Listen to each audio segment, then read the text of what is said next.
దేవునికి స్తోత్రం. ఆయన యొక్క ప్రేమ ద్వారా ఆకర్షింపబడి ఆయన సన్నిధికి వచ్చిన మీ అందరికీ యేసుక్రీస్తు నామములో వందనాలు. మత్తయి సువార్త 7వ అధ్యాయము 24వ వచనము. కాబట్టి ఈ నా మాటలు విని వాటి చొప్పున చేయు ప్రతివాడును బండ మీద తన ఇల్లు కట్టుకొనిన బుద్ధివంతుని పోలి ఉండును. చిన్న ప్రేయర్ చేసుకున్న వాక్యం చూసుకుందాం. స్తోత్రమైన మహాగణుడ, మహోన్నతుడ, గడ్డి పరకతో సైతం మాట్లాడించగలిగిన సమర్థవంతుడు ప్రభు. నేనైతే గాడిద కన్నా గడ్డి పరక కన్నా హీనంగా ఉన్నాను ప్రభు. నువ్వు జ్ఞాపకం చేసుకో ప్రభు. నీ వాక్యములో నిగూఢమైన రహస్యములు తెలుసుకున్నట్టు మా అందరి యొక్క మనోనేత్రములు మీరే తెరవండి ప్రభు. వినగలిగిన చెవులు గ్రహించే ఆత్మ ప్రతి ఒక్కరికి నువ్వే అనుగ్రహించుకొని యేసుక్రీస్తు నామమున ప్రార్థన చేయుచున్నాను తండ్రి, ఆమేన్. ఈ వాక్యం మీరు అంతకుముందు ఎన్నోసార్లు వినుంటారేమో, ఒకసారి జ్ఞాపకం చేసుకుందాం. మత్తయి సువార్త 7వ అధ్యాయము 24వ వచనము. కాబట్టి ఈ నా మాటలు విని వాటి చొప్పున చేయు ప్రతివాడును బండ మీద తన ఇల్లు కట్టుకొనిన బుద్ధిమంతుని పోలియుండును. చూడండి, ఒక వాక్యము దేవుడి యొక్క మాటలు వినటం మాత్రమే సరిపోతుందా? ఈ యొక్క వాక్యం బట్టి మీరే చెప్పాలి. వాక్యము వినటం మాత్రమే సరిపోయినట్లయితే ఇక్కడ ఎంత చక్కగా రాసింది చూడండి. ఆ మాటలు చేయు ప్రతివాడును. మాటలు మీరు ఎన్ని సంవత్సరాల నుంచి, అలాగే ఎన్నిసార్లు బైబిల్ అనేక మంది దైవజనుల ద్వారా, ప్రవక్తల ద్వారా మీరు విన్నారో, లేక బైబిల్ చదువుతున్నప్పుడు మీ అంతటి మీరే తెలుసుకున్నారో కానీ నాకైతే పెద్ద తెలియదు. కానీ వాక్యం జాగ్రత్తగా చూడండి. బైబిల్ విన్నా, దేవుడి యొక్క మాటలు విన్నా, దేవుడి యొక్క వాక్యం విన్నా, అంతటితో నీ యొక్క విశ్వాస జీవితము కట్టబడదు, ముమ్మాటికి కట్టబడదు. కేవలం వినటం ద్వారా మాత్రం నీ యొక్క ఆత్మీయ జీవితము కట్టబడదు. ఎప్పుడు కట్టబడుతుంది అంటే విన్న ఆ యొక్క వాక్యమును చేయువాడు. ఓకేనా? వాక్యం వినాలి, అలాగే విన్న వాక్యము ఆచరణలోకి కూడా తీసుకురావాలి. విన్నాం విన్నాం విన్నాం అది మాత్రమే సరిపోదు. వ్యభిచరించొద్దు అన్న వాక్యం మనకు తెలుసు.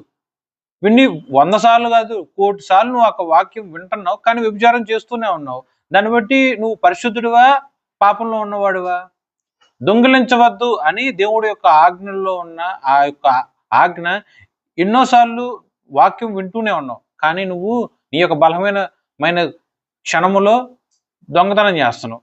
అప్పుడు నువ్వు ఆత్మీయ స్థితిలో కట్టబడిన వాళ్ళలాగానే ఉంటావా? అలాగే నేత్రాశ, శరీరాశ, జీవపుటం ఏదైనా సరే వాక్యం వినటం వరకు మాత్రమే నీ యొక్క ఆత్మీయ స్థితి బలపడుతుంది అంటే అది ముమ్మాటికి తప్పు. ఓకే, విన్న ఆ యొక్క వాక్యమును ఏ విశ్వాసి అయితే ఆచరణలోనికి పెడతాడో అతను ఎలాంటి వాడండి? బుద్ధిమంతుని పోలి జ్ఞానము కలిగిన వాడుగా ఉంటాడు. తన యొక్క ఇల్లు ఒక బండ మీద కట్టుకుంటాడు. ఆ బండే నజరేయుడైన యేసుక్రీస్తు.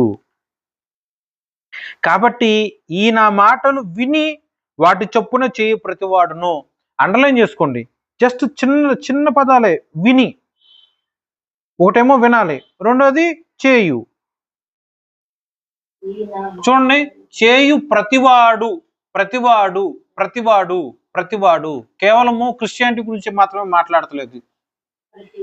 ప్రతివాడు ఎంతమంది అయితే చేశారో వాళ్ళందరికీ కూడా దేవుడు ఉచితంగా జ్ఞానాన్ని ఇస్తాడు. ఎంతమంది అయితే దేవుడి యొక్క వాక్యమును ఆచరణలో పెడతారో, ఎంతమంది అయితే క్రియల రూపంలో ఆ యొక్క వాక్యాన్ని చేస్తారో వాళ్ళందరూ కూడా క్రీస్తు అను ఆ యొక్క బండ మీద తన యొక్క ఇల్లు కట్టుకుంటారు. వాళ్ళందరూ కూడా మంచి బుద్ధివంతులు, జ్ఞానవంతులని సాక్షాత్తు దేవుడే సాక్ష్యం ఇస్తున్నాడు. చూడండి, వినుడి ద్వారా విశ్వాసం వస్తుంది, వాక్యం ఉంది. కానీ కేవలం వింటూ వింటూ ఉంటూ, అలాగే నీ యొక్క ఆయుష్కాలం 70 సంవత్సరాల పాటు నువ్వు వింటానే ఉన్నావు అనుకోండి, నీ యొక్క ఆచరణ క్రియలు మాత్రం 0. నువ్వు వింటాం మాత్రం 100-200% మంది వింటానే ఉంటావు. నువ్వు దానివల్ల ఉపయోగం ఏంటి? దానివల్ల ఉపయోగం ఉందా? ఏం లేదండి, ఏం లేదు. 70 సంవత్సరాలు కాదు కదా, 200 సంవత్సరాలు, 1000 సంవత్సరాల పాటు నువ్వు కూర్చొని, నీకు అసలు ఆయుష్ అంత ఉండదు. కానీ జనరల్ ఉదాహరణ చెప్తున్నా, ఎన్ని సంవత్సరాలైనా సరే నువ్వు కూర్చొని వింటూ ఉన్నా కూడా నువ్వు ఆత్మీయ స్థితిలో కట్టబడవు. చిన్న గాలి, చిన్న వాన, చిన్న తుంపరొస్తే చాలు పడిపోద్ది నీ యొక్క ఇల్లు. కానీ ఎవడైతే వాక్యాన్ని విని ఆ యొక్క విన్న వాక్యాన్ని ఆచరణలో పెడతాడో వాడి మాత్రమే తన యొక్క ఇల్లు క్రీస్తు అను బండ మీద కట్టుకుంటాడు. అతను జ్ఞానవంతుడు, బుద్ధివంతుడు అని జీవము కలిగిన దేవుడి యొక్క వాక్యం సాక్ష్యముగా చెప్తుంది. ఎంతన్నా వానరాని, ఎంతన్నా వరద రాని, ఎంతన్నా గాలి ఈదురుగాలులు వడగాల్పులు రాని, ఎక్కడ ఎన్ని సాక్షాత్తు ఆ యొక్క విశ్వాసి కట్టుకున్న ఆ యొక్క ఇంటి మీదే. 25వ వచనం, వాన కురిసెను, వరదలు వచ్చెను, గాలి విసిరి ఆ ఇంటి మీద కొట్టెను, కానీ చూడండి ఒక్కొక్కటి ఎంత చాలా ఇంపార్టెంట్. చూడండి, వాన కురిసెను, వరదలు వచ్చెను, గాలి విసిరి ఆ ఇంటి మీద కొట్టెను, కానీ దాని పునాది, ఆ ఇంటి యొక్క పునాది బండ మీద వేయబడిను గనుక అది పడలేదు. విన్న యొక్క వాక్యమే పునాది, ఓకే. కానీ ఎప్పుడైతే అది ఆచరణలో చేస్తారో అది స్థిరత్వంగా ఉంటుంది. ఆచరణలో చేయలేదనుకోండి, బండ మీద పాకు ఒక పావులాగా, అంటే ఎటెళ్లలో తెలియదు, అలా అలా జారి పడిపోతూ ఉంటారు, ఓకేనా. బండ మీద పాకుడుగా ఉందనుకుందాం, లోని బండ మీద మీరు ఎక్కారనుకోండి స్లిప్పరీగా ఉంటుంది. కానీ ఎప్పుడైతే మీరు స్టిఫ్నెస్, అంటే మంచి పట్టు ఉన్నట్టు మీరు మీ కాళ్ళు మీ చేతులు పట్టుకొని బండను మీరు గ్రాప్ చేశారనుకోండి, అప్పుడు ఎలా ఉంటుంది అది? మీరు జారి పడతారా? పోనీ చిన్న జలపాతం ఉంది, ఉదాహరణ చెప్తున్నా, జలపాతం ఉంది, అక్కడ రాళ్ళు రప్పులు అలాగే బండలు ఉన్నాయి. ఎప్పుడన్నా ఎక్కాలి అని మీరు అనుకుంటున్నప్పుడు ఎంత జాగ్రత్తగా చెప్పులు జాగ్రత్తయేమో అనుకుని చెప్పులు కూడా వదిలేసి కాళ్ళు చేతులు చాలా స్పృహ పెట్టుకొని అట్టి పెట్టుకొని ఎక్కుతారా ఎక్కరా? అవునా? అలాగే దేవుళ్ళలో నువ్వు ఒక వాక్యం విన్న తర్వాత ఆ వాక్యాన్ని నువ్వు ఆచరణలో పెట్టాలి. నీ యొక్క నడక, నీ యొక్క క్రియలు, నీ యొక్క ప్రవర్తన యావత్తు ఒళ్ళు దగ్గర పెట్టుకున్నట్లుగా ఆచరణలో పెడితే అప్పుడు ఆ బండ మీద నువ్వు ఎప్పుడు కూడా స్లిప్పరీగా ఉండకుండా, త్రుట్టిల్లి పడిపోకుండా స్థిరంగా ఉంటావు, నాటపడిన వాడిలాగా. అలా ఉన్నప్పుడు ఎన్ని రకాలుగా ఎన్నిసార్లు వర్షం వచ్చినా, వరద అంటే ఏంటి? జస్ట్ అరికాళ్ళంత లోతని అర్థమా? కాదుగా. మోకాళ్ళంత లోతు రావచ్చు, నడుము వరకు కూడా లోతు రావచ్చు. వరద సమయంలో ఏదన్నా ఎదురుగా ఉన్నప్పుడు కూడా ఆ ఎడ్ల బండి అవ్వచ్చు, వెహికల్స్ అవ్వచ్చు, మొత్తం కొట్టేసుకుంటూ వెళ్ళిపోతూ ఉంటాయి. కొన్ని సందర్భాలు లేకుండా మట్టితో సహా కొట్టుకొని వెళ్ళిపోతాయి. అయినా సరే ఈ ఇల్లు మాత్రం కొట్టుకొని పోదు. అలాగే ఎక్కడో చుట్టుపక్కల వచ్చిన గాలి కాదండి, ఆ గాలి మొత్తం ఇంటి మీదే పడ్డా కూడా ఇల్లు కదలదు, చెక్కు చెదరదు. కారణం ఏంటి? ఆ బండ మీద కట్టబడి ఉన్నది. ఆ యొక్క విన్న వాక్యము బండ మీద కట్టబడాలి, అది ఆచరణలో చేస్తేనే కట్టబడుతుంది, ఓకేనా. ఈ వాక్యం మీకు తెలియదని కాదు, తెలుసు. కానీ ఇలాగే ఎన్ని ఆజ్ఞలు మీకు తెలుసు, అన్ని ఆజ్ఞలు మీరు పాటిస్తున్నారా? బైబుల్ తెలుసు, బైబుల్లో ఉన్న ప్రతి ఒక్క ఆజ్ఞ నేనైనా సరే మీరైనా సరే పాటిస్తున్నారా? పూర్ణ హృదయంతో దేవుణ్ణి ఆరాధించాలి, నేను ఆరాధన చేస్తున్నానా అంటే లేదు, నేను చేయట్లా. పూర్ణ ఆత్మతో దేవుణ్ణి స్తుతించాలి, నేను చేస్తున్నానా అంటే చెయ్యట్లా. ఇలా ఆజ్ఞలు నేను 100% నేనేమి పాటించట్లా. కాబట్టి నేను జ్ఞానవంతుని కాదు. ఇలాంటి సమయంలోనే ఆ యొక్క విన్న వాక్యాన్ని దేవుడి యొక్క సన్నిధుల్లో పెట్టి ఇంకా ప్రార్థన చేసుకుంటూ, క్రీస్తు బండ మీద నా యొక్క ఇల్లు దేవుడి యొక్క జ్ఞానము చొప్పున, దేవుడి అనుగ్రహించి బుద్ధి చొప్పున నేను కట్టుకున్నట్లయితే ఎన్ని రకాల శ్రమలు శోధనల్లోకి ఇది ప్రత్యాయముగా ఉన్న వాన గాలి వర్షము ఎన్ని మన మీదకి వచ్చినా సరే త్రొట్టెల్లదు, ఇల్లు చెక్కు చెదరదు. కానీ బుద్ధిహీనుడు కూడా ఉన్నాడు, వాడు ఇల్లు ఎలా ఉంటుందో చూడండి. మరియు ఈ నా మాటలు విని వాటి చొప్పున చేయని ప్రతి వాడు ఇసుక మీద తన ఇల్లు కట్టుకొనిన బుద్ధిహీనుని పోలి ఉండును. వాన కురిసెను, వరదలు వచ్చెను, గాలి విసిరి ఆ ఇంటి మీద కొట్టెను, అప్పుడది కూలబడెను, దాని పాటు గొప్పదని చెప్పాను. చూడండి 24వ వచనంలో స్టార్టింగ్ లైన్ లో మీరు చూసినట్లయితే ఒకటేమో వినటం, రెండవదేమో చెయ్యటం, ఓకేనా. అది బుద్ధిమంతుడికి ఉండాల్సిన లక్షణం. బుద్ధిమంతుడికి ఉండాల్సిన లక్షణము ఏంటి? వినటము, చేయటం. బుద్ధి లేనివాడు, జ్ఞానము లేనివాడు, ఓకే, వాడుకున్న లక్షణం ఏంటి? వింటాడు గాని చేయడు. వెంటనే మాత్రం నెంబర్ 1 మంచిగా వింటాడు, వావ్ అన్నట్టు వింటాడు, చాలా బాగా వింటాడు, వింటాడు వింటాడు వింటాడు. కానీ ఏం చేస్తాడండి? మాటలు విని వాటి చొప్పున చేయని చేయని వింటాడు, కానీ ఆచరణలో పెట్టడు. చర్చికి వస్తాం, వాక్యం వింటాం, కానీ ఆచరణలో పెట్టం. బైబిల్ తెలుసు, కానీ ఆచరణలో పెట్టం. ఆజ్ఞలు తెలుసు, కానీ ఆచరణలో పెట్టం. దొంగిలించొద్దు, నరహత్య చేయొద్దు, వ్యభిచరించవద్దు, పొరుగువారిది ఆశించద్దు, నోటిని అదుపులో పెట్టుకోండి, అబద్ధపు సాక్ష్యములు చెప్పవద్దు, కొండములు ఆడవద్దు, దుర్భాషలు ఆడవద్దు, అసమాధానము కుటుంబములు చీలిపోయేటట్టు ఉన్నది లేనిదిగా లేనిది ఉన్నట్టుగా మాట్లాడవద్దు. ఇలా అనేక రకమైన దేవుడి యొక్క హెచ్చరికలతో కూడిన వాక్యములను బైబిల్ రూపంలో మనందరికీ దేవుడు అనుగ్రహించినా కూడా చక్కగా వింటాం వింటాం వింటాం వింటాం, కానీ ఒక్కడంటే ఒక్కడు కూడా ఆచరణలో పెట్టం. అలాంటి వాళ్ళు ఎవరండి? బుద్ధి లేనోళ్ళు, జ్ఞానం లేనోళ్ళు. వాళ్ళు ఎంత చక్కగా చూడండి, ఇసుక మీద ఆ యొక్క ఇల్లు కట్టుకున్నారు. ఇల్లు కట్టుకుంటాం అంటే జస్ట్ గోడ వరకు కడితే అది ఇల్లు అంటారా? కాదు కదా. గోడలో కట్టాలి, పిల్లర్స్ వేయాలి, ఇంటికి పైకప్పు ఉండాలి. ఆ ఇంట్లో వాళ్ళు నివాసం ఉండాలంటే మంచి ఫర్నిచర్ అవ్వచ్చు, సోఫా సెట్లు అవ్వచ్చు, నిద్రపోవడానికి మంచాలు అవ్వచ్చు, వంట చేసుకోవడానికి కిచెన్ సామాన్లు అవ్వచ్చు. ఇంకా డబ్బులు బాగా ఉంటే ఎంతో కాస్ట్లీ ఇంట్లో ఫర్నిచర్ మెటీరియల్ ఏదైనా సరే వాడతారు. ఓకే, నువ్వు ఎన్ని కోట్లు పెట్టి అలాంటి ఇల్లు కట్టుకున్నా, ఎన్ని కోట్లు పెట్టి నువ్వు ఇంటిని ఎంతగా రమ్యంగా నువ్వు చేసుకున్నా సరే, ఒకానొక సందర్భంలో పరీక్షలు అను దేవుడి యొక్క శ్రమ, పరీక్షలు అను దేవుడి యొక్క శోధనలు ఒక వానలాగా, ఒక వరదలాగా, ఒక ఈదురు గాలులాగా ఆ ఇంటి మీదకి వస్తుంది. అయ్యో వీళ్ళు కోట్లు పెట్టి ఆ ఇల్లు కట్టుకున్నారు కదా అని చెప్పి ఆ ఇల్లు అలాగా నిలబడుతుందా? కాదు. ఆ ఇల్లు మొత్తం కొట్టుకుపోద్ది. ఇసుక మీద నువ్వు కట్టావు, బండ మీద నువ్వు కట్టలా, వాక్యం విన్నావు కానీ ఆచరణలో పెట్టలా, కాబట్టి ఇల్లు మొత్తం కొట్టుకుపోద్ది. కింద ఇంకో హెచ్చరిక కూడా రాశారు. అదేంటిదండి? యేసు ఈ మాటలు చెప్పి ముగించినప్పుడు కాదండి, 27 లాస్ట్ లో వాన కురిసెను, వరదలు వచ్చును, గాలి విసిరి ఆ ఇంటి మీద కొట్టెను, అప్పుడు అది కూలబడెను. అంతవరకేనా? కాదు. దాని పాటి గొప్పదని చెప్పాను. అంటే ఏంటి? దాని బాధ ఎంత గొప్పది వర్ణించడానికి కూడా లేదు. చాలా బాధ, గొప్పది. బాధ ఏదో చిన్నగా ఉంటుందా? ఆహా. ఆ ఇంటి మీద, ఇసుక మీద కట్టిన ఇంట్లో ₹1 ఉన్నా పోయినట్టేగా, నీ కష్టాజితం మొత్తం నేలపాలైనట్టేగా, గంగపాలైనట్టేగా.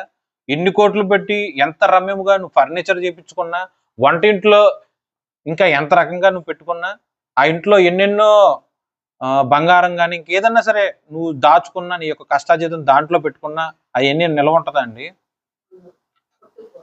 కొట్టుకుపోద్దుగా. దాని బాధ ఎంత గొప్పది చూడండి. ఇద్దరు వ్యక్తుల గురించి మాత్రమే దేవుడు మాట్లాడాడు. ఆ ఇద్దరు వ్యక్తులు, ఒకడేమో బుద్ధివంతుడు, ఇంకోడేమో బుద్ధి లేనివాడు.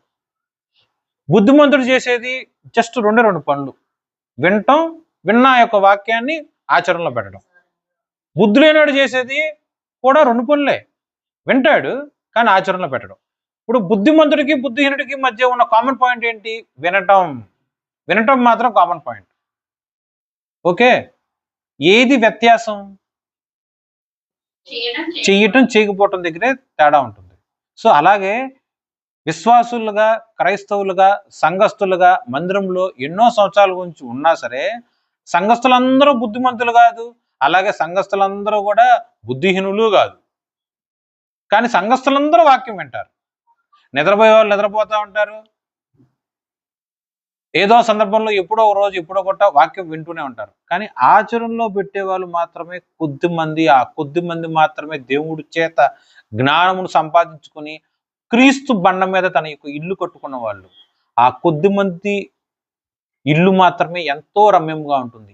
ఎన్ని రకాల అలజడులు, ఎన్ని రకాల ఇరుకులు, ఇబ్బందులు, వేదనలు, నిందలు, అవమానములు, కుట్రలు, కృతంతాలు మన మీదకి శత్రుత్వంలాగా దండెత్తొచ్చినా సరే చెక్కు చెదరదు. దానికి కారణము ఆ బుద్ధిమంతుడికి ఉన్న లక్షణం ఏంటి? ఆచరణలో పెట్టడం మాత్రమే. ఆ ఆచరణలో నువ్వు పెట్టాలి అనుకుంటే దానికి మూలం ఏంటి? దేవుడు అనుగ్రహించే బుద్ధి. నీ జ్ఞానంతో నీ ఇల్లు కట్టుకోలేవు, నీ బుద్ధితో నీ ఇల్లు కట్టుకోలేవు.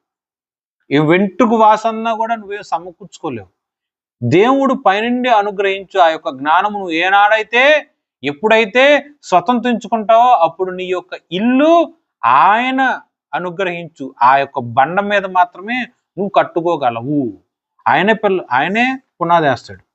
ఎందుకంటే ఆయనే మూలరాయి, తలకు మూలరాయి, ఆయనే మూలరాయి. ఆయన మూలముగా ఆ యొక్క ఇల్లు నిర్మాణం అవుతుంది. మూలరాయి మీద ఫౌండేషన్ మొత్తం ఆయనే వేస్తాడు, ఇంటి కప్పు ఆయనే వేస్తాడు, ఇల్లంతా చక్కగా ఆయనే కడతాడు. ఆ ఇంటికి ఆయనే అధిపతి, ఆయనే అధికారి, ఆయనే మేస్త్రి. ప్రతిదీ కట్టి నీ చేతిలో పెడతాడు.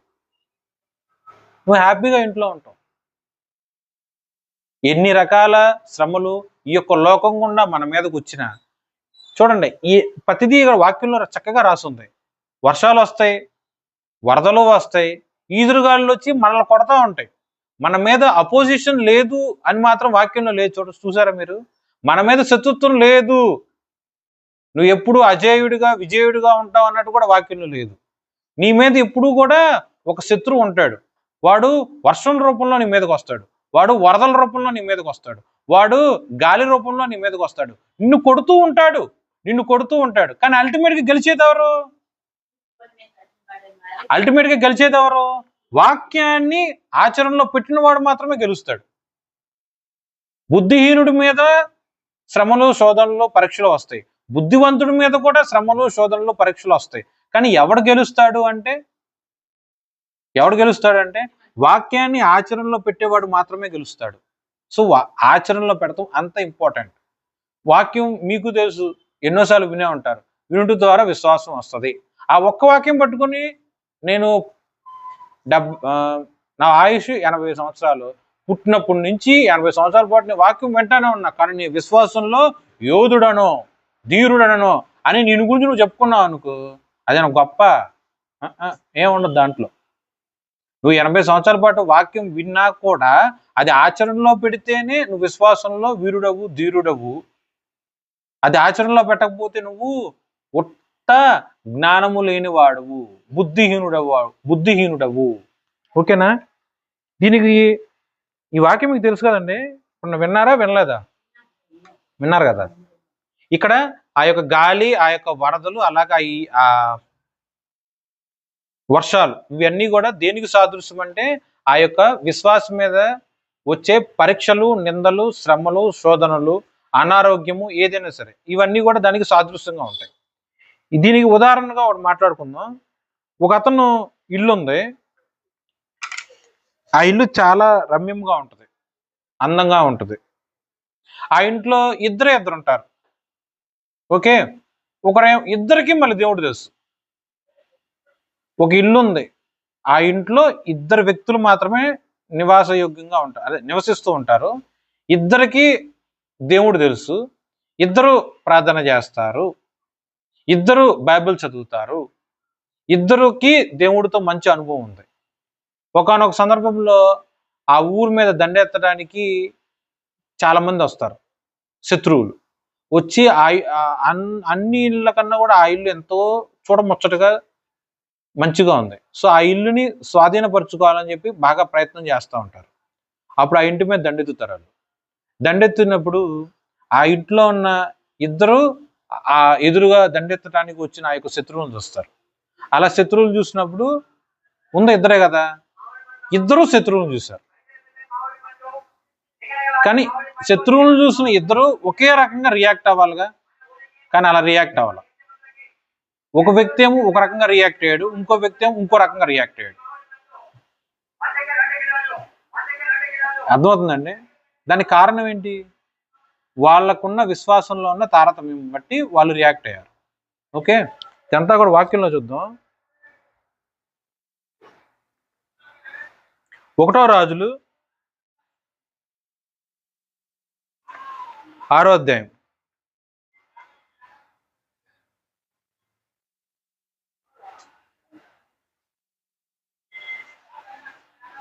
2 రాజులు 6వ అధ్యాయం. 2 రాజులు 6వ అధ్యాయం. 2 రాజులు 6వ అధ్యాయం 8వ వచనం నుంచి చదవాలి. ఓకేనా? యుద్ధం చేయవలని కోరి తన సేవకులతో ఆలోచన చేసి ఫలాని స్థలమందు మన దండు పేట ఉంచుతామని చెప్పాను. అయితే ఆ దైవజనుడు ఇజ్రాయెల్ రాజులకు వర్తమానం పంపి ఫలానా స్థలములకు నీవు పోవద్దు, అతడికి సిరియనులు వచ్చి దిగి ఉన్నారని తెలియజేస్తుంది కనుక ఇజ్రాయెల్ రాజు దైవజనుడు తనకు తెలిపి హెచ్చరిక చేసిన స్థలములకు పంపి సంగతి తెలుసుకొని తన వారిని రక్షించుకునేది. ఇలాగ మాటి మాటికి జరుగుతూ వచ్చినందున సిరియా రాజు కల్లోలపడి తన సేవకులను పిలిచి, మనలో ఇజ్రాయెల్ రాజు పక్షము వహించిన వారెవరైనది నీకు తెలియజెప్పరాదా అని వారిని అడుగుగా, అతని సేవకులలో ఒకడు, రాజువైన నా ఏలినవాడా, ఇజ్రాయెల్ రాజు పక్షమున ఎవరునూ లేరు గాని ఇజ్రాయెల్లో ఉన్న ప్రవక్త ఎలీషా అంతఃపురమందు మీరు ఆనుకుని మాటలు ఇజ్రాయెల్ రాజునకు తెలియజేయును. అది చాలండి, కంటిన్యూ చేస్తాను, ఒక నిమిషం ఆగండి. ఇక్కడ ఈ 2వ రాజుల 6వ అధ్యాయంలో 8వ వచనం నుంచి మీరు చూసినట్లయితే ఇజ్రాయెల్ దేశం ఉంది, సిరియా దేశం ఉంది. సిరియా రాజు ఏం చేస్తాడు, ఇజ్రాయెల్ రాజు మీద దండెత్తి యుద్ధం చేయడానికి బాగా ప్రయత్నం చేస్తూ ఉంటాడు. అప్పుడు ఆయన యొక్క అంతఃపురంలో ఆయన ఒక మంచి ప్లాన్ వేస్తాడు. మనం ఈ యొక్క ఇజ్రాయెల్ రాజ్యంలో పలానా ప్రదేశానికి వెళ్ళి ఆ ప్రదేశంలో మనం కాపు కాద్దాం. ఆ విషయం రాజుకు తెలియకుండా, ఇజ్రాయెల్ రాజుకు తెలియకుండా మనం జాగ్రత్త పడదాం.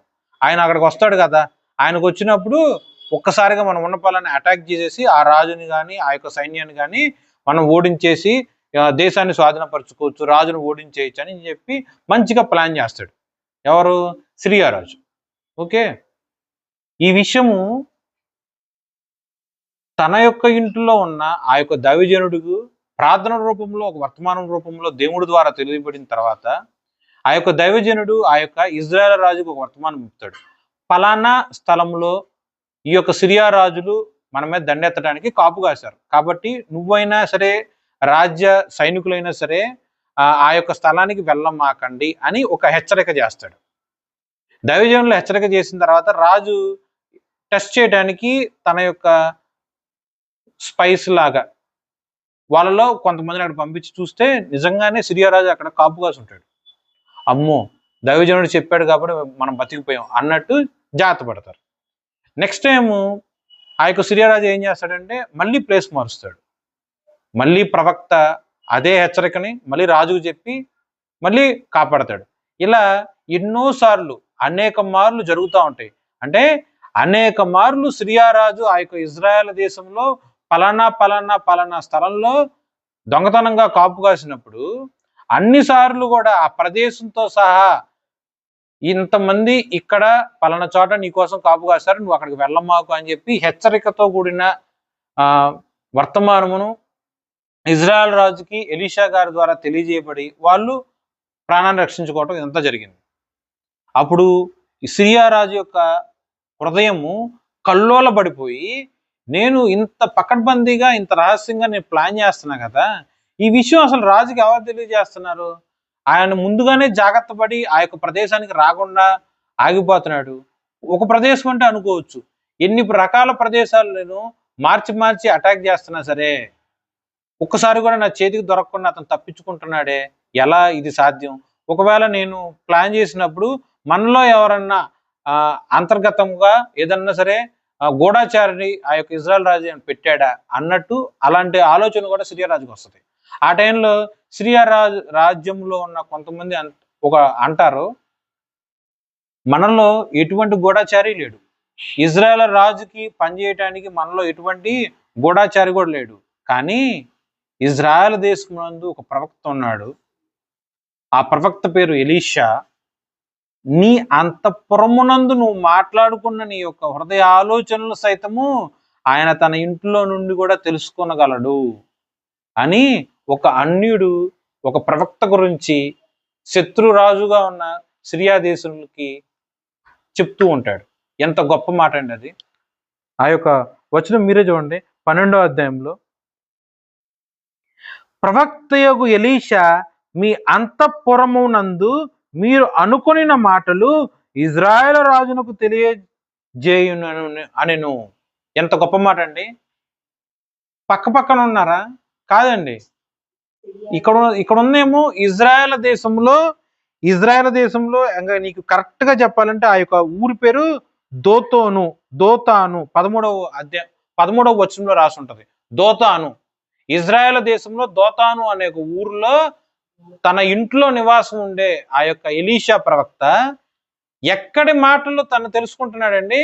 సిరియా దేశంలో సిరియా రాజు నివసించే ఆయన యొక్క అంతఃపురంలో తను అనుకున్న ఆ యొక్క ప్లాన్ ని ఈ యొక్క ప్రవక్త తెలుసుకుంటున్నాడు. నీ అంతఃపురమునందు నువ్వు అనుకున్న మాటలు ఆ యొక్క ప్రవక్త అగు ఎలీషా తెలుసుకుని ఇజ్రాయెల్ రాజుకు తెలియజేస్తున్నాడు. ఒక ప్రవక్తకు ఉన్న గొప్ప ఆధిక్యత అవ్వచ్చు, లక్షణం అవ్వచ్చు, అంటే దేవుడి చేత అనుగ్రహింపబడ్డ ఆ యొక్క గొప్ప గిఫ్ట్ చూడండి. ఉన్న ప్రదేశంలో ఉన్నా కూడా ఎక్కడో పొరుగు దేశంలో ఉన్న ఆ యొక్క శత్రువు అంతఃపురమునందు అనుకున్న మాటలు, మన మీద జరగాల్సిన ఆ యొక్క ఎత్తుగడలను కూడా దేవుడి యొక్క కృపలో దేవుడు ముందుగా మనకి తెలియజేస్తాడు ఆ యొక్క ప్రవక్త ద్వారా. ఎంత గొప్ప లక్షణం. సో ఎలీషా ఆ యొక్క ఇజ్రాయెల్ రాజుకి అలా చెప్తూ ఉంటారు. అప్పుడు ఇంకా సిరియా రాజుకి ఇంకా కోపం వస్తుంది. సో ఎన్నిసార్లు ప్రయత్నం చేసినా అన్నిసార్లు నేను ఫెయిల్ అవుతున్నా. సో ఫస్ట్ ఆఫ్ ఆల్ ముందు ఆ ప్రవక్తను మనం కనుక అరెస్ట్ చేసాం అనుకోండి, ఆ ప్రవక్తనుగా మన స్వాధీనం పరుచుకున్నాం అనుకోండి, అప్పుడు మనం ఇజ్రాయెల్ దేశంలో పలానా చోట దాక్కుని వాళ్ళ రాజు మీద దండెత్తడానికి ఉన్నామని చెప్పి ఎవరో కూడా రాజుకు చెప్పడగా, ఇజ్రాయెల్ రాజుకు చెప్పలేడుగా. అప్పుడు మనం ఈజీగా ఇజ్రాయెల్ రాజుని అరెస్ట్ చేసేయచ్చు, ఓడించేయచ్చుగా అనుకొని ఫస్ట్ ఎలీషాని అరెస్ట్ చేయటము, లేకపోతే అలా స్వాధీనపరచుకోవాలని చెప్పి చూస్తాడు. అది కూడా చూడండి 13వ వచనంలో, అందుకు రాజు, మేము మనుషులను పంపి అతన్ని తెప్పించినట్లు నీవు వెళ్ళి అతడు చోట చూచి రమ్ము అని సెలవీయగా అతడు దోతానులో ఉన్నాడని వర్తమానం వచ్చును. కాబట్టి రాజు అతడికి గుర్రములను రథములను గొప్ప సైన్యమును పంపెను. వారు రాత్రి వేళ వచ్చి నలుదిశలు పట్టణములను చుట్టుకొనగా. చూడండి, ఆ యొక్క ఇజ్రాయెల్ దేశంలో ఆ యొక్క ప్రాంతం పేరేంటి? దోతాను. దోతాను అనే ఒక పట్టణంలో, దోతాను ఏలినవాడా మనము ఏమి చేయదుము అనే ఆ దైవజనుతో అనగా అతడు, భయపడవద్దు, మన పక్షమున ఉన్నవారు వారి కంటే అధికులై ఉన్నారని చెప్పి. చూడండి ఆ యొక్క వాక్యం ఎంత చక్కగా ఉంటుందంటే, దోతాను అను ఆ యొక్క ఊరిలో ఒకే ఒక ఇంట్లో నివసించే ఇద్దరు వ్యక్తులు. ఆ ఇద్దరు వ్యక్తులు ఎవరంటే, ఒకరేమో ప్రవక్తగు ఎలీషా, రెండో అతను ఎవరంటే ఎలీషాకి పరిచర్య చేయు ఆయన శిష్యుడుగా ఉన్న గెహాజీ. ప్రవక్తకి పరిచర్య చేసే శిష్యరేఖం అంటే ఏంటి? ఆయన కూడా క్రీస్తుని ఎరిగి ఉన్నవాడేగా. ఆయన కూడా సైన్యములకు అధిపతి యెహోవా గురించి, దేవుడుగా ఉన్న సృష్టికర్తగా ఉన్న యెహోవా గురించి ఎరిగి ఉన్నవాడే కదా. మరి ముఖ్యముగా అంతకు ముందు ఉన్న రోజుల్లో ఏలియా ప్రవక్త దగ్గర ఎలీషా శిష్యరేఖం చేసి, ఏలియా ఆత్మ కన్నా కూడా 2 పాళ్ళు ఆత్మ నేను స్వతంత్రించుకోవాలి అని ఎంతో దేవుడి యొక్క సన్నిధిలో ఒక మంచి ఆశ, ఒక తృష్ణ కలిగి ఎంతగానో శ్రమపడ్డాడు. ఆ యొక్క ఆశ కలిగినట్లుగా దేవుడి యొక్క కృపలో ఆశను నెరవేర్చుకుని 2 పాళ్ళు ఆత్మ స్వతంత్రించుకున్నాడు ఎలీషా. ఆయన శిష్యుడుగా ఉన్నప్పుడు 2 పాళ్ళు ఆత్మ స్వతంత్రించుకున్నాడు. కానీ ఆయన కింద శిష్యరేఖం చేసిన గెహాజీకి మాత్రం ఆఖరికి మనోనేత్రములు కూడా తెరవబడకుండా తన చుట్టూ ఉన్న సైన్యాన్ని చూసి ఎంతగానో భయపడిపోయి, అయ్యో అయ్యో అయ్యో నా ఏలినవాడా, ఇంకేమన్నా ఉందా, మన చుట్టూ సైన్యం దండెత్తి ఉంది, మనం అయిపోయాం ఇవాళ అన్నట్టు ఎంతగానో భయపడి భయపడి భయపడి మాట్లాడతాడు. చూడండి, మీరు ఆలోచన చేయండి. ఆ యొక్క 6వ వచనంలో 8వ వచనం నుంచి మీరు 6వ అధ్యాయము 8వ వచనం నుంచి మీరు చదివారు కదా.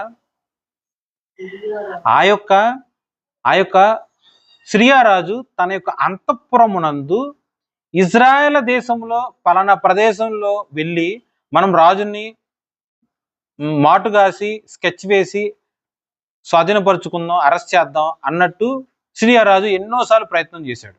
ఇవన్నీ కూడా తన యొక్క ఇంట్లో ఉన్న ఆ యొక్క ప్రవక్త తెలుసుకున్నాడు. ఓకే, మరి అలాంటప్పుడు దోతానులో ఉన్న ఆ యొక్క ఎలీషా మీద కూడా ఈ యొక్క రాజు ఒక సైన్యాన్ని పంపి అరెస్ట్ చేయాలని చెప్పి అనుకుంటున్నట్టు అని ఎలీషా తెలుసుకోలేకపోతాడు ఏంటి? మీకు అర్థమైందో అర్థం కాలేదు చూసుకోండి ఒకసారి. ఇజ్రాయెల్ రాజు మీద దండెత్తి పలానా ప్రదేశంలో కాపు కాసి అసలు అరెస్ట్ చేయాలని చెప్పి సిరియా రాజు తన అంతఃపురంలో ఎలా అయితే స్కెచ్ వేశాడో, ద సేమ్ థింగ్ దోతాను ప్రదేశంలో ఎలీషాను కూడా అలాగే అరెస్ట్ చేయాలి, అతన్ని పట్టుకోవాలి అని చెప్పి తను సిరియా దేశంలో తన యొక్క అంతఃపురంలో స్కెచ్ వేశాడు కదా. ఆ విషయం ఎలీషా పసిగట్టలేడా? మీరు ఆలోచన చేసుకోండి. సిరియా రాజు వచ్చి ఇజ్రాయెల్ రాజు మీద అలా స్కెచ్ వేసి దండెత్తడానికి, మాటు కాసి అరెస్ట్ చేయడానికి ప్రయత్నం చేయాలి అని ఎన్నోసార్లు ప్రయత్నం చేస్తే అవన్నీ కూడా అన్ని ప్రయత్నాలు ఎలీషా గారు తెలుసుకున్నారు, ప్రవక్తగా ఉన్న యొక్క ఎలీషా. అలాంటిది సాక్షాత్తు ప్రవక్త మీదే స్కెచ్ వేసి అరెస్ట్ చేయాలని చెప్పి ప్రయత్నం చేసే ఆ యొక్క సిరియా రాజు యొక్క ప్రయత్నాన్ని ఎలీషా పసిగట్టలేడా? అంత అంత చిన్న పాయింట్ ఎలా మిస్ అయిపోయాడు సిరియా రాజు? అయినా సరే పిచ్చివాడిలాగా లేకపోతే జ్ఞానం లేని వాడిలాగా ఎంతో మంది సైన్యాన్ని పంపాడు. ఆ సైన్యం చూసిన ఆ యొక్క దేవుణ్ణి ఎరిగిన ఆ యొక్క శిష్యుడు గెహాజీ మాత్రం ఎంతగానో భయపడిపోయాడు. కానీ ప్రవక్తగా ఉన్న ఆ యొక్క ఎలీషా మాత్రము ఎంత ధైర్యంగా మాట్లాడి ఉన్నాడు మీరే చూడండి. 16వ వచనము, భయపడవద్దు, మన పక్షంలో ఉన్నవారు వారి కంటే అధికులై ఉన్నారని చెప్పిరి. చూడండి, భయపడవద్దు, మన పక్షమును ఉన్నవారు వారి కంటే అంటే సిరియా సైన్యము కన్నా కూడా అధికముగా ఉన్నారు అని ప్రవక్తకు ఎలీషా మాట్లాడారు. అంటే మీరు ఇక్కడ జాతక పరిశీలనగా చూడండి, సిరియా రాజు సైన్యం అక్కడ ఆ యొక్క ప్రదేశాన్ని మొత్తం కూడా చుట్టుముట్టి ఉంది. ఆ విషయం గెహాజీ చూశాడు.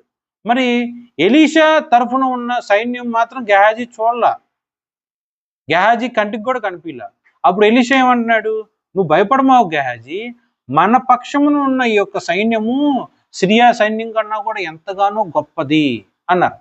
ఆ మాట బట్టి కూడా గెహాజీకి ధైర్యం కలగపోగా ఇంకా అధైర్యపడుతూ ఉంటాడు. అప్పుడు అతన్ని బలపరచడానికి మళ్ళీ ఎలీషా గారు ప్రార్థన చేస్తారు, దేవా మీరు చూచినట్లు దయచేసి మీ కంటలు తెరవమని ఎలీషా ప్రార్థన చేయగా యెహోవా ఆ పనివాని కంటలు తెరిచెను కనుక వాడు ఎలీషా చుట్టూను పర్వతము అగ్ని గుర్రముల చేత రథముల చేత నిండి ఉన్నట్టు చూచెను.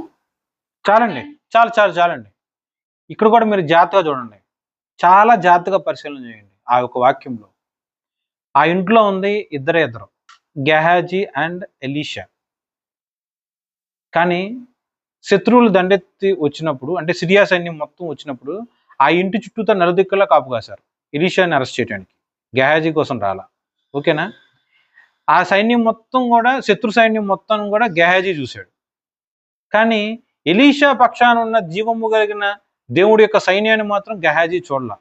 ఆ టైంలో ఎలీషా గారు ప్రార్థన చేసి గెహాజీ యొక్క నేత్రములను మీరు తెరవండి అని యెహోవా దేవుడికి ప్రార్థన చేశారు. ఏ క్షణానైతే ప్రార్థన చేశారో ఆ క్షణాన గెహాజీ యొక్క నేత్రములను అనగా మనోనేత్రములను దేవుడు తెరిచారు. దేవుడు తెరిచిన తర్వాత ఆయన ఒక దేవుని యొక్క దూత సైన్యము చూశారు. ఆ సైన్యము అంటే జీవము కలిగిన దేవుడి యొక్క సైన్యము ఎవరు చుట్టూతా ఉంది? గెహాజీ చుట్టూతా ఉందా? ఎలీషా చుట్టూతా ఉంది. ఎలీషా చుట్టూతా ఉంది, గెహాజీ చుట్టూతా లేదు.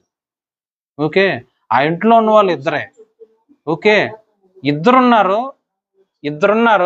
ఇద్దరు చుట్టూతా పర్వతం లేదండి, ఇద్దరు చుట్టూతా దేవుడి యొక్క సైన్యం లేదు, ఇద్దరు చుట్టూతా దేవుడి యొక్క అగ్ని రథములు లేవు, ఇద్దరు చుట్టూతా దేవుడి యొక్క కంచా లేదు.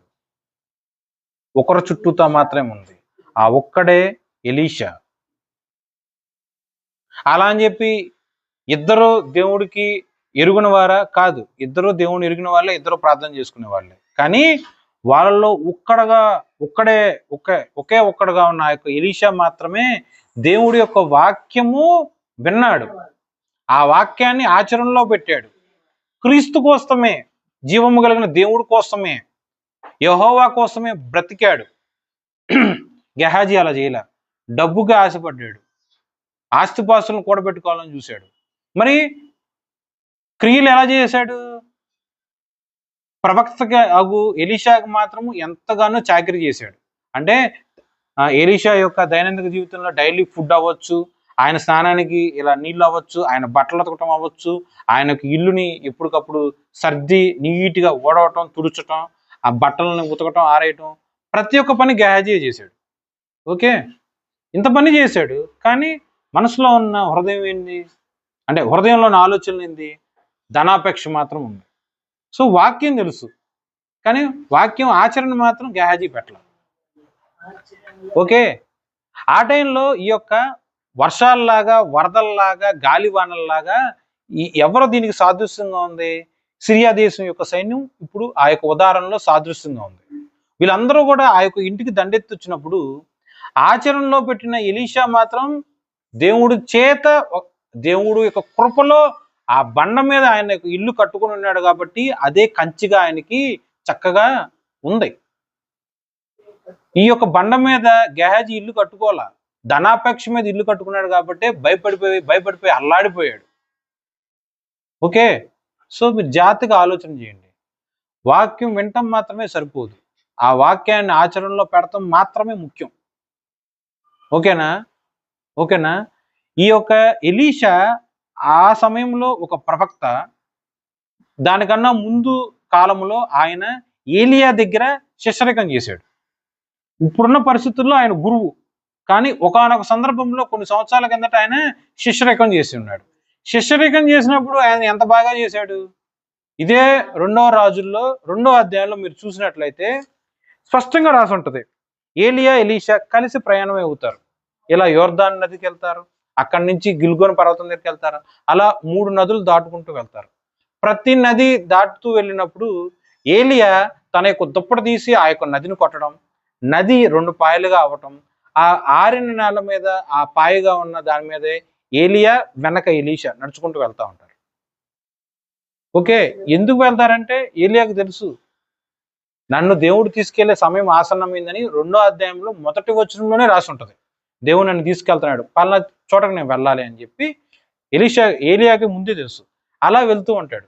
చుట్టుపక్కల ఉన్న ఆ యొక్క శిష్యరికంలో ఉన్న వాళ్ళందరూ, అంటే అనేక మంది శిష్యులు, ప్రవక్తల యొక్క శిష్యులు చెప్తూ ఉంటారు, ఎందుకు వెళ్తాం, నువ్వు ఇక్కడ ఆగిపోలే, వర్కౌట్ కాదులే అని అందరూ హేళన చేస్తున్నట్టు, లేకపోతే సూటిపోటు మాటలు మాట్లాడుతున్నట్టు జరుగుతూనే ఉంటుంది.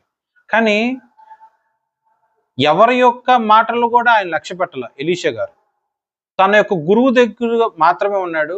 గురువు భూమి మీద ఉండే వరకు కూడా, ఆకర్షణ వరకు నేను గురువుకి తోడుగా ఉండాలి, ఆ గురువుకి పరిచయం చేయాలి. కారణం ఏంటంటే యెహోవా యొక్క ప్రవక్త, ఆ యొక్క గురువు మండే ఆత్మ అగు ప్రవక్త ఆ యొక్క ఏలియా. ఓకే, దేవుడి యొక్క వర్తమానం ప్రకారము ఆ యొక్క 3 నదులు దాటుకుంటా వెళ్ళినప్పుడు, నువ్వు ఇంతగా వెంబడించి ఇంతగా నమ్మకస్తుడుగా నాకు పరిచయం చేసిన ఓ శిష్యుడా, అంటే ఓ ఎలీషా, నీకేం కావాలి అని గురువుగా ఉన్న ఏలియా అడుగుతాడు. అప్పుడు ఎలీషా ఏం చెప్తాడు, బాబు నువ్వు ఎటు వెళ్ళిపోతున్నావుగా, నీ పేరు ప్రఖ్యాతలో నాకు కాస్త ఇవ్వు అన్నాడా? నీ పేరు వాడుకొని నేను ఇంత డబ్బు, ధనము, అధికారం సంపాదిస్తా, నాకు హెల్ప్ చేయి అన్నాడా? నువ్వు మాట్లాడితే రాజు ఒప్పుకుంటాడు, రాజును పురమాయించి నాకు ఇంత వెండి నాణాలు, ఇంత పొలము, ఇంత ఆస్తి నాకు ఇవ్వు అని అడిగాడా? ఏమడిగాడండి? ఇహలోక పరముగా ఎటువంటి సంపాదన సైతము ఎలీషా అడగలేదు, కానీ ఆత్మీయానుసారముగా ఒకే ఒక కోరిక అడిగాడు, 2 పాళ్ళు ఆత్మ నాకు కావాలి అని అడిగాడు. ఓకేనా? ఆ అడగంగానే ఏలియా గ్రాంటెడ్ అన్నాడా? ఏమన్నాడు? నువ్వు అడిగింది చాలా కష్టమే, కానీ నేను వెళ్ళేటప్పుడు నన్ను దేవుడు తీసుకెళ్లే ఆ యొక్క సమయంలో నువ్వు గనక నన్ను చూసినట్లయితే నువ్వు అడిగింది నువ్వు నిశ్చయంగా నువ్వు పొందుకుంటావు. చూడండి, ఒక 2వ అధ్యాయము, 2 రాజులు 2వ అధ్యాయంలో 9వ వచనంలో రాసి ఉంటుంది. 9వ వచనం, వారు దాటిపోయిన తర్వాత ఏలియా ఎలీషాను చూచి, నేను నీ యొద్ద నుండి తీయబడక మునుపు దాన్ని నడుపునని చెప్పగా ఎలీషా, నీకు కలిగిన ఆత్మలో 2 పాళ్ళు నా మీదకు వచ్చినట్లు దయచేయమనెను. అందుకతడు, నీవు అడిగినది కష్టతరముగానున్నది, అయితే నీ యొద్ద నుండి తీయబడినప్పుడు నేను నీకు కనబడిన యెడల ఆ ప్రకారం నీకు లభించును. కనబడని ఎడల అది కాకపోవునని చెప్పాను. చాలండి, ఇది చాలా జాగ్రత్తగా ఆలోచన చేయండి. ఒక వాక్యం, ఇద్దరు ఉన్నారు. ఆ ఇద్దరిలో ఒక గురువు శిష్యుడు. గురువు ఎవరు? ఏలియా, మండే ప్రవక్త. శిష్యుడు ఎవరు? ఎలీషా. ఇప్పుడు నన్ను దేవుడు తీసుకెళ్ళిపోతున్నాడు, నా చివరి సమయం వచ్చేసింది, నేను నీకేమన్నా చెయ్యాలా, నా దగ్గర నుంచి నువ్వేమన్నా ఆశిస్తున్నావా, నీకేమన్నా కావాలా అని గురువుగారు అడిగినప్పుడు, ఇహలోక సంబంధంగా ఈ యొక్క లోకానుసారముగా ఆస్తిపాస్తులు, వెండి బంగారములు, ధనధాన్యములు, వస్త్ర వైభోగములు, ఘనత ఏది కూడా అడగకుండా ఆత్మీయానుసారమైన బహుమానము మాత్రమే అడిగాడు. అదేంటంటే, నాకు 2 పాళ్ళ ఆత్మ కావాలి. అంటే ఏలియా గారు, అంటే గురువుగా ఉన్న ఏలియా గారు, మీలో 100% ఆత్మ ఉందనుకోండి, నాకు అదే ఆత్మ 200% కావాలి అని అడిగాడు. వెంటనే ఏలియా ఏమంటాడు? అది ముమ్మాటిగా అసాధ్యం, నాకన్నా శిష్యుడుగా ఉన్న నువ్వు నాకన్నా ఎక్కువ అవుతుంది అని అన్నాడా? మీరు ఆలోచన చేయండి. జనరల్గా నా బోటైతే అంటాడు కదా, అంటారా? మీరు ఆలోచన చేయండి. మీకు అర్థమవుతుందో లేదో నాకు తెలియట్లేదు. చూడండి, నాకన్నా వేరేవాడు గొప్పవాడు అవుతున్నాడు అనుకోండి, అంటే నా కింద పని చేసినాడు నన్ను మించిన గొప్పవాడు అవుతున్నాడు అంటే నాలో ఆటోమేటిక్గా ఏమొస్తుందండి? ఈర్ష, అసూయ, ద్వేషం వస్తుందా లేదా? నేను 1 కోటి రూపాయలు సంపాదించా, నా కింద శిష్యుడుగా ఉన్నవాడు, నా కింద ప్యూన్గా ఉన్నవాడు, నా కారు తోలే డ్రైవర్ గాడు రేపనే రోజు 2 కోట్లు సంపాదించాలి అని చెప్పి డైరెక్ట్గా నన్ను అడుగుతాడు. ఆడెంత, ఆడు బతికెంత? అలా మాటలు వస్తాయి రావా? నేను తినే కూడు నా ఎంగిలి మెతుకులు తినే నువ్వు, నేను తాగే దాహంలో నా మోచేతి నీళ్ళు తాగే నువ్వు నన్ను మించిన ఆశపరుడు అవ్వాలనుకుంటున్నావా? ఇలాంటి మాటలు మనిషి రీత్యా మాట్లాడతారు, చాలా సర్వసాధారణం, అవునా కదా? కానీ ప్రవక్త ఎలా మాట్లాడాడు? నువ్వు అడిగింది కష్టమే, కానీ అది నువ్వు స్వతంత్రించుకునే ఒక ఛాన్స్ ఉంది. నేను దేవుడు తీసుకెళ్ళిపోయినప్పుడు ఆ యొక్క సంఘటన నువ్వు కనుక చూసినట్లయితే నువ్వు అడిగింది నువ్వు స్వతంత్రించుకోగలవు. నువ్వు చూడలేకపోయావు అనుకో, నువ్వు స్వతంత్రించుకోలేవు. ఓకే, సో ఏలియా గారు అక్కడ గిఫ్ట్ ఎలా అయితే నువ్వు పొందుకోవాలి అనేది హింట్ ఇచ్చేశారు. ఏది జరిగితే నువ్వు పొందుకుంటావు, ఏది జరిగితే నువ్వు పొందుకో అని చెప్పి ఏలియా గారు ఇచ్చేశారు. సో మీరు జాగ్రత్తగా ఆలోచన చేయండి. ఆ గిఫ్ట్ అనుగ్రహించే అంత అధికారము గురువుగా ఉన్న ఏలియాలో ఉందా లేదా? నాకు పలానా కావాలి అని శిష్యుడుగా ఉన్న ఎలీషా అడిగాడు కదా, నాకు 2 పాళ్ళ ఆత్మ కావాలి అని ఎలీషా గారు అడిగారు. అడిగిన వెంటనే గ్రాంటెడ్ అని చెప్పే అంత అధికారము ఏలియా గారిలో ఉందా లేదా? లేదండి, లేదు, ముమ్మాటికి లేదు. ఓకేనా? ఆత్మను అనుగ్రహించేది కేవలం దేవుడు, గురువు గారు కాదు, ప్రవక్త కాదు, దైవజనుడు కాదు, వాక్యోపదేశకులు కాదు, మనిషి అనేవాడు కాదు. మండే ప్రవక్త అయినా సరే మనిషే కాదు. ఇక్కడ నేనేదో ఎలీషా గారిని లేదా ఏలియా గారిని తక్కువ చేసి మాట్లాడాలని కాదండి. ఆత్మను అనుగ్రహించేది కేవలము దేవుడు మాత్రమే, అంతే. ప్రవక్తలు కాదు, దైవజనులు కాదు, మనుషులు కానే కాదు. నీకు 2 పాళ్ళ ఆత్మ కావాలన్నా, నీకు 200 పాళ్ళ ఆత్మ కావాలన్నా దాన్ని అనుగ్రహించేవాడు కేవలం దేవుడు మాత్రమే, నీ గురువు కాదు. నువ్వు విశ్వాసముతో దేవుడు ఇచ్చిన బాధ్యత నువ్వు చక్కగా చెయ్యి. విశ్వాసముతో దేవుడు ఏ పని అయితే చెప్పాడో ఆ పని సక్రమంగా చెయ్యి. ఎలీషా శిష్యరికం చేసినప్పుడు ఏలియా దగ్గర ఏం పని చేశాడు? బట్టలు ఉతికి పెట్టాడా? అంట్లు తోమ పెట్టాడా? వంటలు చేసి పెట్టాడా? ఇళ్ళంతా ఓడవటం కానీ తోడటం కానీ చేశాడు చేయలేదా? సామాన్యంగా చెప్పాలంటే ఇంటి పని, వంట పని మొత్తం చేసినట్టేగా. జనరల్గా చెప్పాలంటే అది సిగ్గుతో చెప్పుకునే పనులేగా. అవునా కదా? అవన్నీ కూడా ఈ లోక సంబంధంలో సిగ్గు అనుకునేవి కూడా మొత్తం వదిలేసి చక్కగా దేవుడి యొక్క పని అప్పగించిన పని చక్కగా చేశాడు, సిగ్గుపడకుండా. అది కొద్ది పని అయినా సరే, పెద్ద పని అయినా సరే ఆ పని చక్కగా చేశాడు. కాబట్టి నువ్వు చేసిన పని ప్రకారము, నీ కలిగిన ఆశ ప్రకారము నువ్వు నీ యొక్క విశ్వాసము, నీ యొక్క క్రియలే నీకు తగిన విధముగా ఆత్మను అనుగ్రహింపజేస్తాయి. నాలో ఏం లేదు, నేను కాదు నీకు ఇచ్చేది అని చెప్పి ఏలియా చక్కగా చెప్పారు. ఓకేనా? దానికి తగినట్టే అతని యొక్క విశ్వాసము, అతని యొక్క విశ్వాసము తగిన ఆ యొక్క క్రియలు మాత్రమే ఎలీషా గారికి 2 పాళ్ళ ఆత్మ దేవుడి యొక్క కృపలో దేవుడి చేత అనుగ్రహింపబడి ఉన్నది. ఏలియా గారి వల్ల. ఓకేనా? దేవుడు అనుగ్రహించాడు కాబట్టి ఆ గురువు వెళ్తూ వెళ్తూ ఆ యొక్క దుప్పటి శిష్యుడి మీద పడుతుంది. ఆ దుప్పటి తీసుకుని తను మరి తిరిగి ప్రయాణం వెళ్ళేటప్పుడు మళ్ళీ నది దాటి వెళ్ళాలిగా, అదే దుప్పటితో కొడతారు, నది 2గా చేరుతుంది, హ్యాపీగా దాటుకుని వెళ్ళిపోతూ ఉంటారు. ఓకేనా?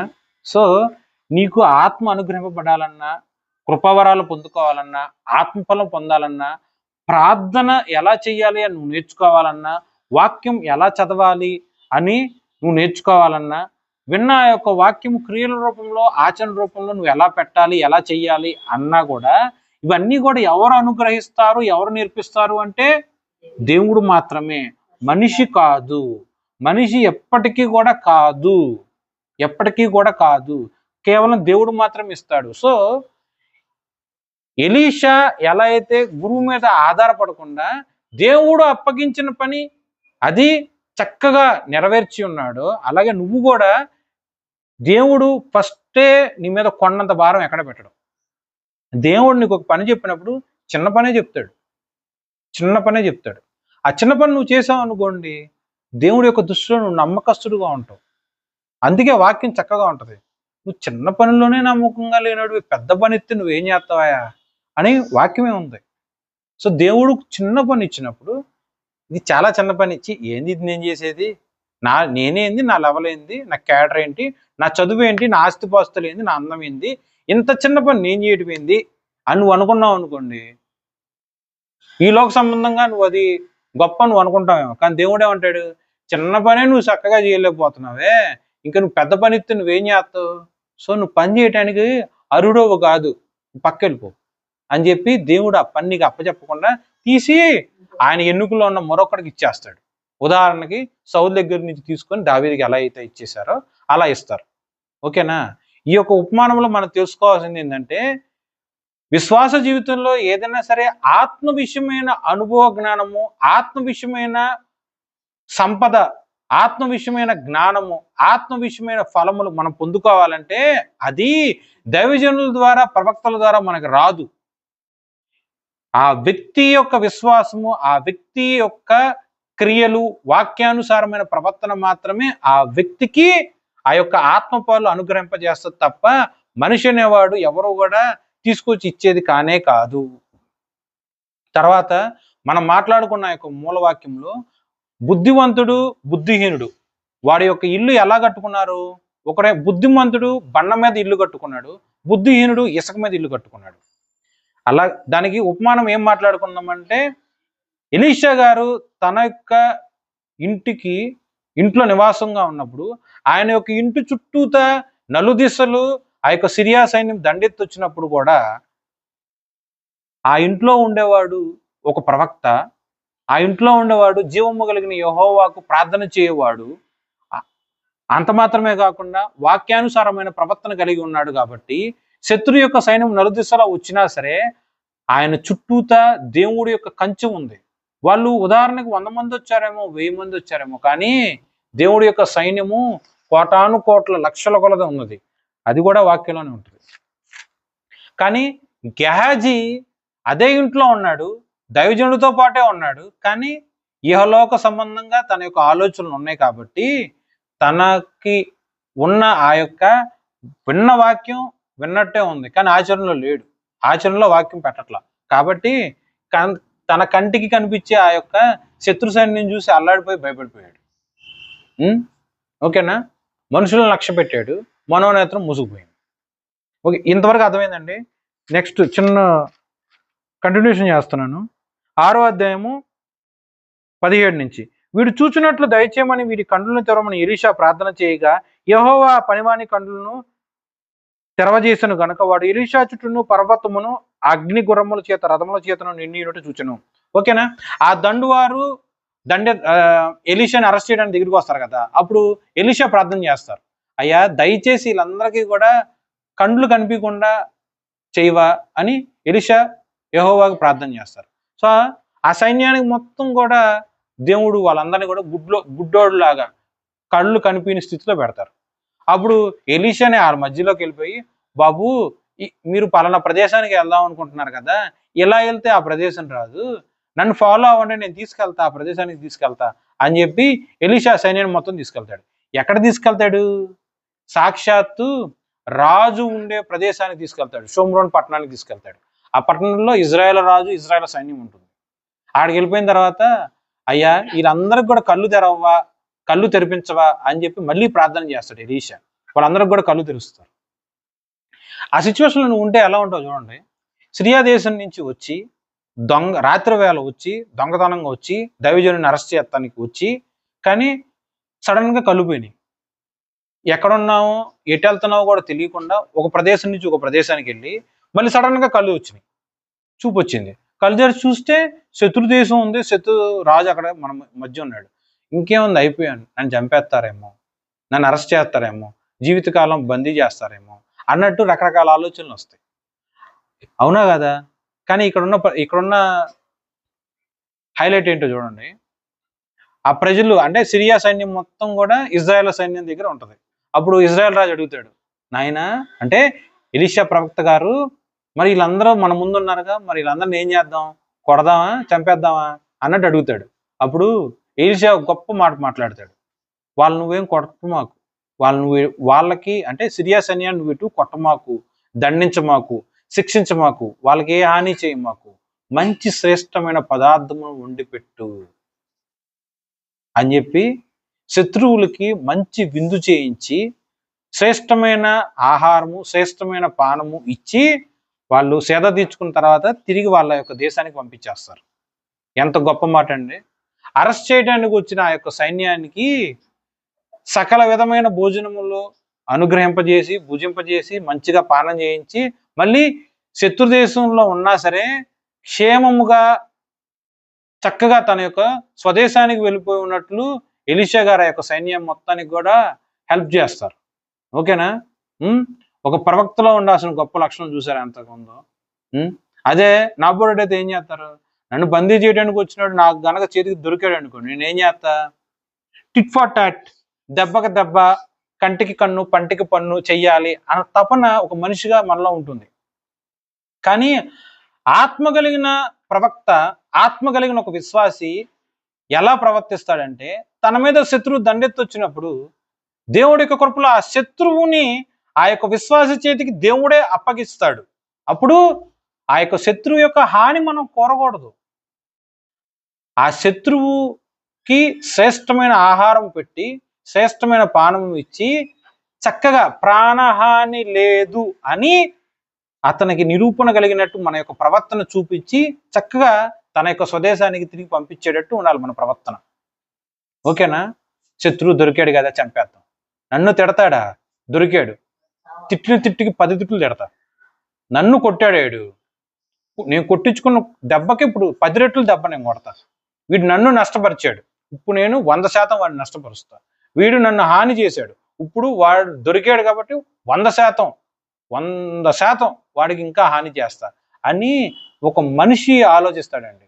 కానీ ఆత్మ కలిగిన విశ్వాసి, క్రైస్తవుడు ఎప్పుడు కూడా అలా ఆలోచించడు. శత్రువు మన చేతికి అనుగ్రహింపబడ్డా ఎలా ఉండాలండి? ప్రేమను మాత్రమే మనం ప్రకటించాలి తప్ప అతని యొక్క ప్రాణాన్ని మనము ఆశించకూడదు. అతని యొక్క నాశనాన్ని మనం ఎప్పుడు కూడా ఆశించకూడదు. ఇప్పుడు ఆ సిరియా సైన్యము చక్కగా తిన్నారు, తాగారు, ప్రాణం కుదుట పడింది, ప్రాణాన్ని లేదు అని తెలుసుకొని తన యొక్క సొంత దేశానికి వెళ్ళిపోయారు. వెళ్ళిపోయిన తర్వాత వాళ్ళు ఖాళీగా ఉంటారనుకున్నారా? వాళ్ళు పంపించింది ఎవరు? సిరియా రాజు. సిరియా రాజు దగ్గరికి వెళ్ళినప్పుడు, బాబు సైన్యమా, నేనేం పని మీద పంపించా? సార్ మీరు ఎలీషాని అరెస్ట్ చేయమని పంపించారు, మరి నువ్వేంది ఎలా వచ్చావు అంటే, సార్ ఇలా జరిగింది, ఎలీషా మా కళ్ళు మూసేయమని చెప్పినప్పుడు దేవుడి చేత కళ్ళు మూయబడి ఉన్నది, మళ్ళీ కళ్ళు తెరవమన్నప్పుడు మళ్ళీ మా కళ్ళు తెరవబడి ఉన్నవి, కళ్ళు తెరిచి చూస్తే సైన్యం మధ్యన ఉన్నాం. అలా అని చెప్పి వాళ్ళు మమ్మల్ని కొట్టలేదు, తిట్టలేదు, శ్రేష్టమైన ఆహారం పెట్టారు, శ్రేష్టమైన పానములు ఇచ్చారు, మా ప్రాణానికి ఎటువంటి హాని కలగకుండా శత్రు దేశంలో ఉన్నా సరే చక్కగా సమాధానంతో శ్రేష్టమైన భోజనం పెట్టి ప్రాణహాని లేకుండా మన సొంత దేశంగా ఉన్న ఈ యొక్క సిరియాకి తిరిగి మనం పంపించేశారు. సార్ నిజంగా ఆ యొక్క ఎలీషా గారు, ఎలీషా దగ్గర ఉన్న ఇజ్రాయేల్ రాజు, ఇజ్రాయేల్ సైన్యం కూడా దేవుడు కృపలో దేవుడి పట్ల భయం కలిగి దేవుడి యొక్క వాక్యాన్ని ఆచరణలో పెట్టేవాళ్ళు. ఓకే అని వాళ్ళ యొక్క రాజు వాళ్ళు చెప్తూ ఉంటారా? చెప్పే ఉంటారా? చెప్పరా అండి? వాళ్ళ రాజన్న సరే అడుగున్నాడా? అక్కడ దేవుడి యొక్క క్రియలు ప్రకటింపబడ్డాయా? చూడండి, ఒకే ఒక వాక్యం ఎన్ని రకాల అర్థాలు వస్తున్నాయి. నీ ఇల్లు ఎలా కట్టుకోవాలో ఉంది, నువ్వు ఎలా బుద్ధిమంతుడుగా ఉండాలో ఉంది, విన్న వాక్యం ఎలా ఆచరణలో పెట్టాలో అక్కడ రాసుంది, మనోనేత్రములు అక్కడ రాసుంది.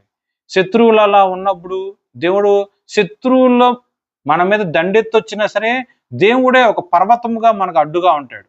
దేవుడే అగ్ని రథముల చేత మన చుట్టూ ఒక దూత సైన్యము మనకి ఏర్పాటు చేసి ఏ హాని కలగకుండా మనకి సంరక్షణగా ఆయనే అడ్డుగా ఉంటాడు. ఎంత చక్కటి వాక్యాలు. అలాగే శత్రువు మన చేతికి దేవుడే అప్పగించినా కూడా వాళ్ళ హాని మనం కోరకూడదు, వాళ్ళ మంచే మనం కోరాలి. అదే దేవుడి యొక్క ప్రేమ. ఆ ప్రేమను మనం స్వతంత్రించుకోవాలి. ఆ వాక్యం మనం విని ఆచరణలో పెట్టాలి. ఈ యొక్క వాక్యం దేవుడు మన హృదయాల్లో ఫలించి ఆశీర్వదించును గాక. ఆమేన్.